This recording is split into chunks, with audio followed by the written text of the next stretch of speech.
देखिए, अब तक जो हम नारे लगा रहे थे या फिर कह लीजिए जो हम लगातार जयकारे लगा रहे थे वो था गणपति बप्पा मोरया, मंगल मूर्ति मोरया। लेकिन अब जो जयकारे लग रहे हैं उसमें यह है गणपति बप्पा मोरया, अगले बरस तू जल्दी आ। वो इसलिए क्योंकि विसर्जन जो है वो शुरुआत उसकी हो गई है। और आपको बता दें कि हिंदू धर्म में अनंत चतुर्दशी पर्व का विशेष महत्व होता है और ये पर्व हर वर्ष भाद्रपद मास के शुक्ल पक्ष की चतुर्थी तिथि को मनाया जाता है। इस दिन आपको बता दें घर आए बप्पा का विसर्जन कर विदाई दी जाती है।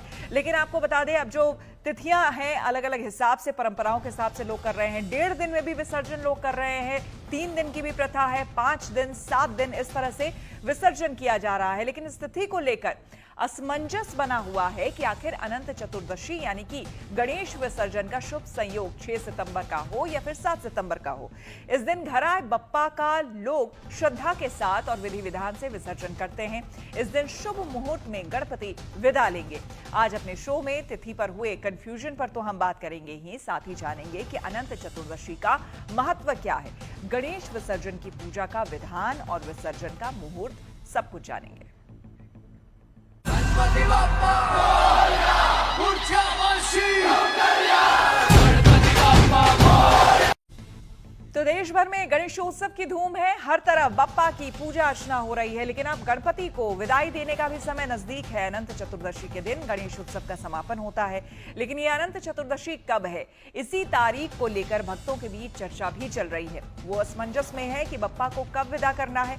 लेकिन हम आपको बताते हैं कि अनंत चतुर्दशी तिथि का आरंभ 6 सितंबर को हो रहा है। इसका समय सुबह 3:14 पर है। इसके बाद ये 7 सितंबर को मध्य रात्रि 1:41 पर समाप्त होगी।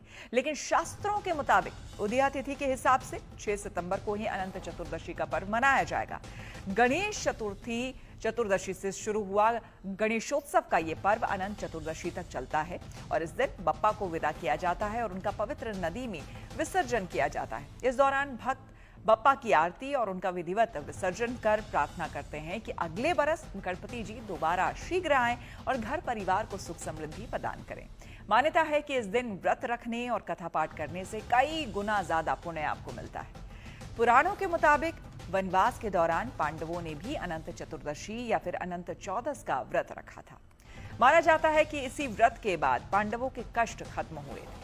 तो इस दिन अनंत चतुर्दशी कई मायनों में इस हिसाब से भी महत्वपूर्ण हो जाता है। इसी गणेशोत्सव को लेकर देश भर में काफी उत्साह और उमंग देखी जा रही है। गणपति विसर्जन का मुहूर्त बताने से पहले आपको कुछ तस्वीरें हम दिखा देते हैं। देखिए, शहर शहर घर घर गणपति बप्पा की कृपा बरस रही है। अलग अलग जगहों पर बप्पा विराजे हुए हैं, लिहाजा ये अभी बप्पा के आशीर्वाद लेने का समय है। देश भर में इन दिनों आस्था, उल्लास और परंपरा का ऐसा संगम देखने को मिल रहा है जो करोड़ों दिलों को एक डोर में जोड़ देता है। साथ ही गणपति महोत्सव के जरिए समाज में संदेश देने की कोशिश है। कहीं इको फ्रेंडली बप्पा पर्यावरण सुरक्षा का संदेश दे रहे हैं तो कहीं कानून व्यवस्था को बनाए रखने के लिए बप्पा को पुलिस अवतार में दिखाया गया। इसके अलावा गुजरात और कोलकाता में नारी शक्ति की थीम पर पंडालों को सजाया और संवारा गया। तो वहीं ऑपरेशन सिंदूर पर भी पंडाल बनाए गए क्योंकि इसमें महिलाओं की मजबूत भूमिका रही। साथ ही इसमें देश की वीरांगनाओं को भी प्रदर्शित किया गया।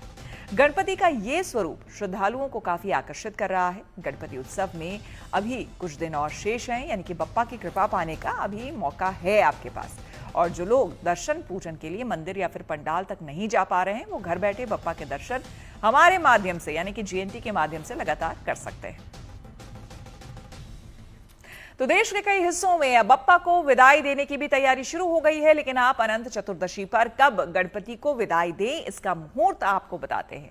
किसी भी शुभ कार्य को प्रारंभ करने के लिए अमृत, शुभ, लाभ और चर, इन 4 चौघड़ियों को उत्तम माना गया है। आपको बता दें, शुभ चौघड़िया सुबह में 7:36 से 9:10 तक है। लाभ चौघड़िया दोपहर में 1:54 से 3:28 तक है। अमृत चौघड़िया दोपहर में 3:29 से 5:03 तक है और लाभ चौघड़िया शाम में 6:37 से 8:03 तक है। तो पंचांग के अनुसार इन शुभ मुहूर्त में किसी भी समय आप गणेश विसर्जन कर सकते हैं। गणपति बप्पा मोरया, अगले बरस तू जल्दी आके जयकारों के साथ बप्पा को विदाई करने की तैयारी है। देश भर में खास इंतजाम किए गए हैं। हालांकि अनंत चतुर्दशी पर आप और क्या तैयारी करें, ये आपको हम बताते हैं। विसर्जन के दिन स्नान कर स्वच्छ वस्त्र पहने, पूजा जो स्थान है आपका, वहां पर घी का दीपक जलाए और आसन पर आप बैठ जाएं। ओम गण गणपतिये नमः मंत्र का जाप करें। गणेश जी को अक्षत, फूल, धूप और धन अर्पित करें। गणेश जी की आरती करें और गणेश चालीसा का पाठ करें। बप्पा को उनका प्रिय भोग जैसे कि मोदक या फिर लड्डू अर्पित करें। पूजा में हुई किसी भूल चूक के लिए आप गणपति जी से क्षमा याचना करें। फिर गणेश जी की मूर्ति को श्रद्धा से उठाएं और विसर्जन के लिए ले जाएं। इस दौरान आप गणपति बप्पा मोरया, अगले बरस तू जल्दी आके जयकारों के साथ बप्पा को विदा करें। मूर्ति को जल स्रोतों में विसर्जित करें। अगर इको फ्रेंडली मूर्ति है तो घर में बाल्टी या फिर टब में आप विसर्जित इसे कर सकते हैं। उस जल को पौधों में आप अर्पित कर सकते हैं। तो इस तरह आप शुभ मुहूर्त में गणेश जी की पूजा कर सकते हैं, उन्हें विदाई दे सकते हैं। अनंत चतुर्दशी हिंदू धर्म का एक बड़ा खास त्योहार है जो भाद्रपद महीने की शुक्ल पक्ष की चतुर्दशी को मनाया जाता है। दिन का काफी महत्व माना जाता है। इस दिन भगवान विष्णु के अनंत रूपों की पूजा की जाती है। साथ ही गणेश उत्सव का भी समापन होता है, यानी कि इस दिन गणेश जी की मूर्ति का विसर्जन किया जाता है। अनंत चतुर्दशी के दिन पूजा के लिए एक खास धागा होता है जिसे अनंत सूत्र कहते हैं। ये धागा 14 गांठों वाला होता है जो कि भगवान विष्णु के 14 लोकों का प्रतीक है। जो कोई भी इस व्रत को विधि विधान से करता है, अनंत सूत्र को पहनता है, उसे जीवन में सब कामयाबी और खुशहाली मिलती है। तो इस तरह से ये दिन भी सनातन धर्म में काफी खास माना जाता है। भक्त इसके अंदर ना वो खबरों की मोड़ तोड़ और चिल्ला चिल्ली नहीं है। कम से कम लोगों को खबरें तो आराम। खबरें कभी रफ्तार से दौड़ती हैं तो कभी धीमे धीमे पक रही होती हैं। खबरें कुछ समाज की सोच दिखाती हैं तो कुछ दिखाती हैं विकास की तस्वीर। खबरें किसी में भविष्य छिपा होता है तो कुछ आज का आईना होती है। खबरें कुछ जेब पर असर डालती हैं तो कुछ दिल को छू जाती है। ऐसी हर एक खबर जिसका जिंदगी पर है असर, जानने के लिए देखिए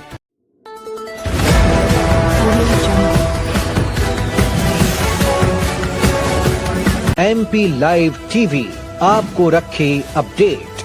सच जो हम आपको बताएंगे। ऐसी ही तमाम खबरों से अपडेट रहने के लिए MP live TV news channel को सब्सक्राइब करना ना भूले।